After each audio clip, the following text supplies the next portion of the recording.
नमस्कार जी सभी स्टूडेंट्स को O2N डिजिटल एजुकेशन में आप सभी का स्वागत है। मैं आपका केमिस्ट्री टीचर गौरव त्यागी सर। आज मैं आपके सामने लेकर के आया हूँ अम्ल क्षार लवण का आज लेक्चर 8 और उसमें आज टॉपिक रहेगा हमारा धावन सोडा और बेकिंग सोडा। सबसे पहले हम पढ़ेंगे धावन सोडा। इससे पिछले लेक्चर में हमने सोडियम क्लोराइड और सोडियम हाइड्रोक्साइड के बारे में पढ़ा था। आज पढ़ेंगे हम धावन सोडा। इसे धोने का सोडा भी कहा जाता है। सबसे पहली बात आती है कि इसका रासायनिक नाम क्या है। तो इसका रासायनिक नाम है सोडियम कार्बोनेट डेकाहाइड्रेट। क्या नाम है इसका? सोडियम कार्बोनेट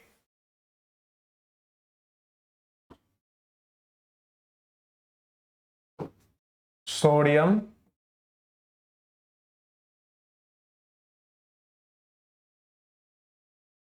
कार्बोनेट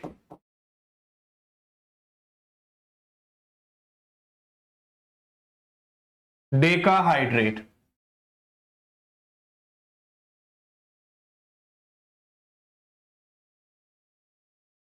क्या कहते हैं इसे? Sodium carbonate decahydrate. सामान्य नाम इसे कहते हैं धोने का सोडा या धावन सोडा। धावन सोडा। उसके बाद बात आती है आपकी किसका अणुसूत्र क्या होता है। तो इसका अणुसूत्र होता है, देखो, सोडियम कार्बोनेट है मतलब Na2CO3 और डेका का मतलब 10 की गुणा करनी है हाइड्रेट में H2O में, तो 10H2O। उसके बाद कह रहा है इसका अणुभार निकालो जी। अब देखो Na कितने हैं? 2। Na का होता है 23, तो 2 की मल्टीप्लाई हम करेंगे किसमें? 23 में, प्लस C का होता है 12। ऑक्सीजन कितने हैं? 3। ऑक्सीजन का कितना होता है? 16, प्लस H2O कितने हैं? 10 और H2O कितना होता है इनका? 18। जब इसे कैलकुलेट करोगे तो 23 दूनी 46 प्लस 12 प्लस 16 थी 48 plus 18 Dham 180।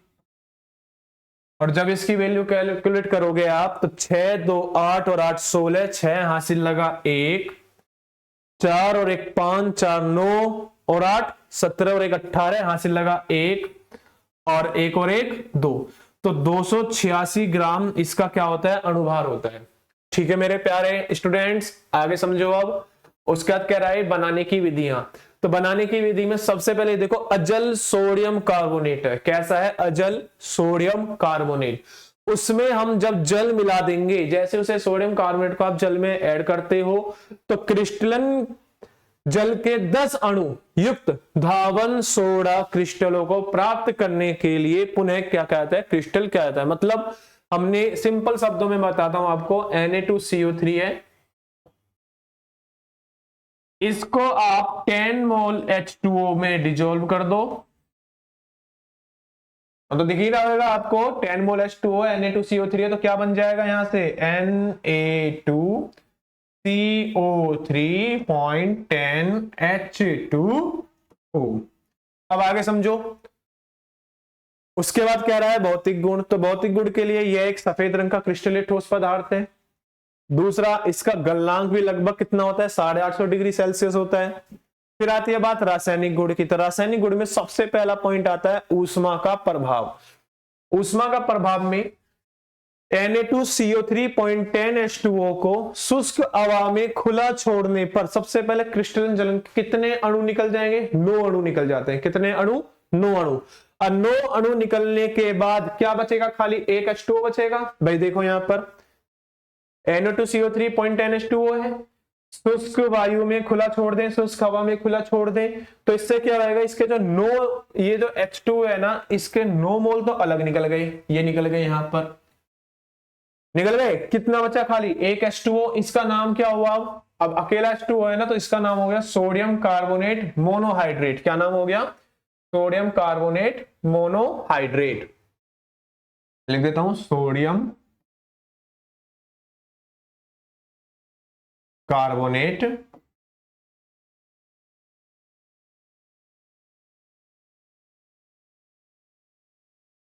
Mono hydrate.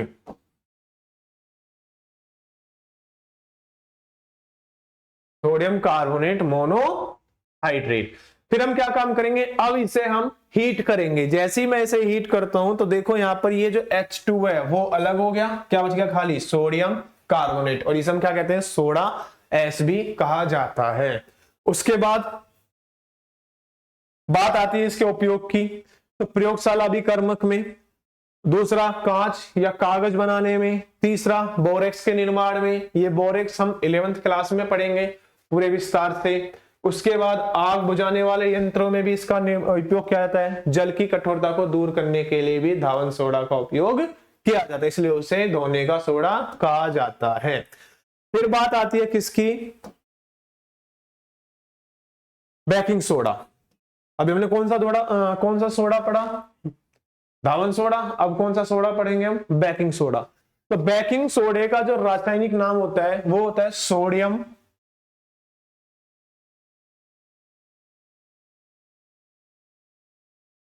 By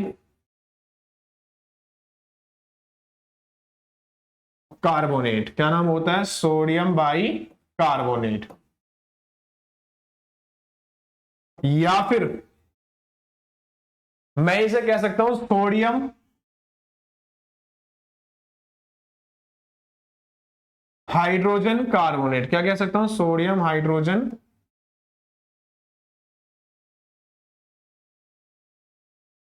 carbonate.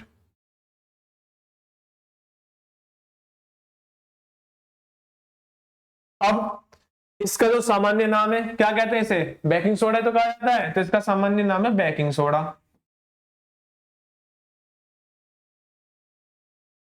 Baking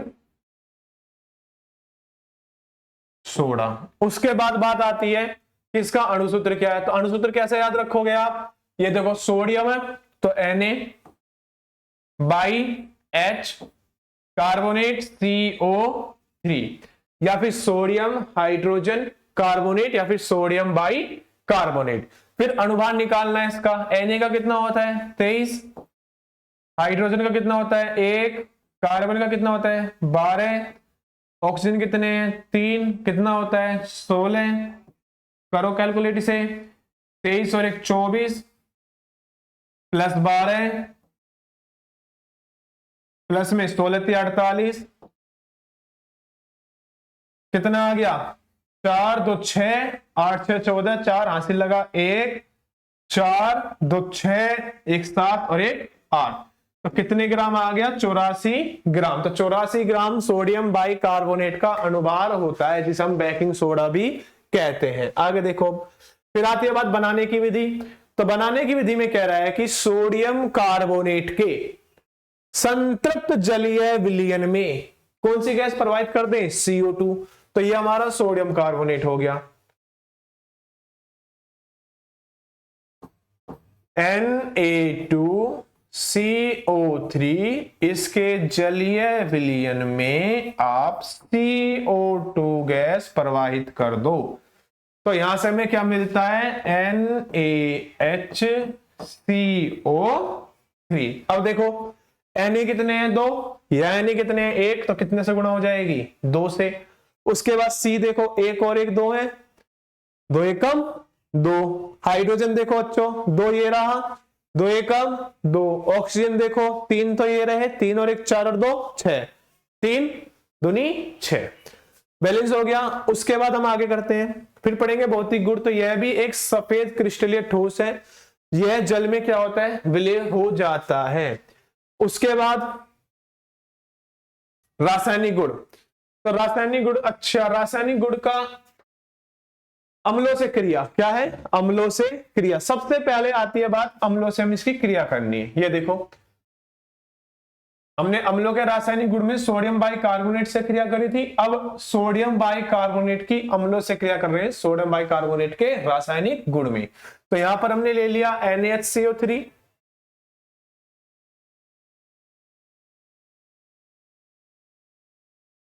और अम्ल ले लिया हमने HCl।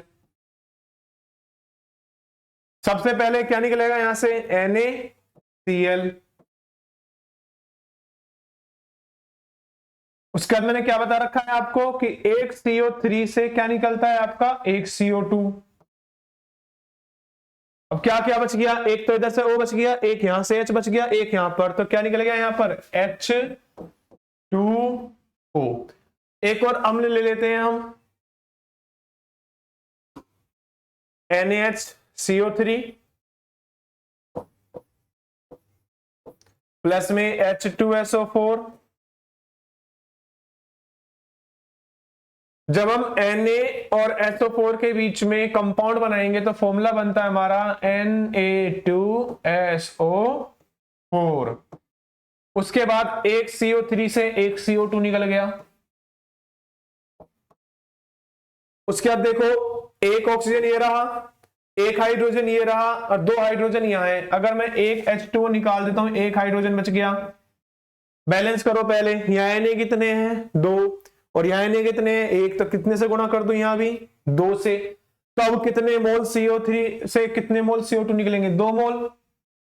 अब जैसे ही NaHCO3 में से एक CO3 में से एक CO2 निकलता है, तो 2 CO3 वाले में से 2 CO2 निकल गए। कितने ऑक्सीजन बच गए यहाँ पर, 2।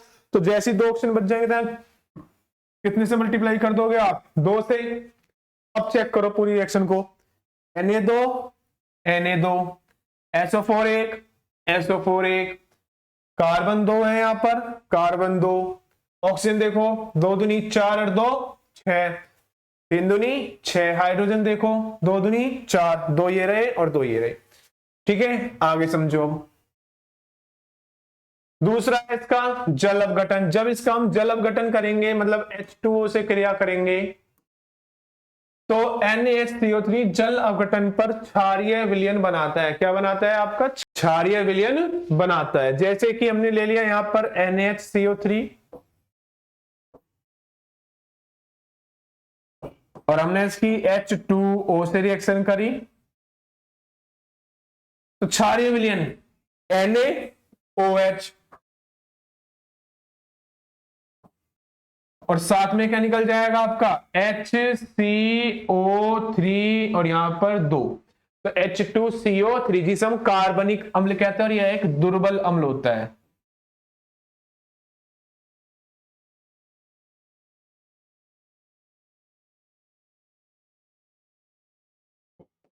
कैसा अम्ल होता है, दुर्बल अम्ल। देखो Na1 हाइड्रोजन 2 और 1 3, 2 और 1 3, C1 ऑक्सीजन 3 और 1 4, 1 और 3 4। आगे समझो। अब फिर बात आती है इसके उपयोग की। तो अमाशय की अम्लता को दूर करने में इसका उपयोग किया जाता है। इसका भी उपयोग आग बुझाने वाले यंत्रों में किया जाता है। कच्चे दूध के फटने के समय को बढ़ाने के लिए इसका उपयोग किया जाता है। अगर कोई चीज मान लो आपके कहीं डंक लग जाए, जैसे हमने पीएच मान में पढ़ा था, तो डंक लग जाए तो हम क्या करते हैं, उसमें NaCO3 मिला लेते हैं, लगा देते हैं ना कभी कभी, ताकि NaCO3 मिलाने से वो जो असर है दर्द का वो कम हो जाए, जलन का जो असर है वो कम हो जाए। तो आज के लिए हमारा इतना ही। नेक्स्ट टॉपिक में हम पढ़ेंगे अब आपका प्लास्टर ऑफ पेरिस और व्यंजक चूर्ण। धन्यवाद।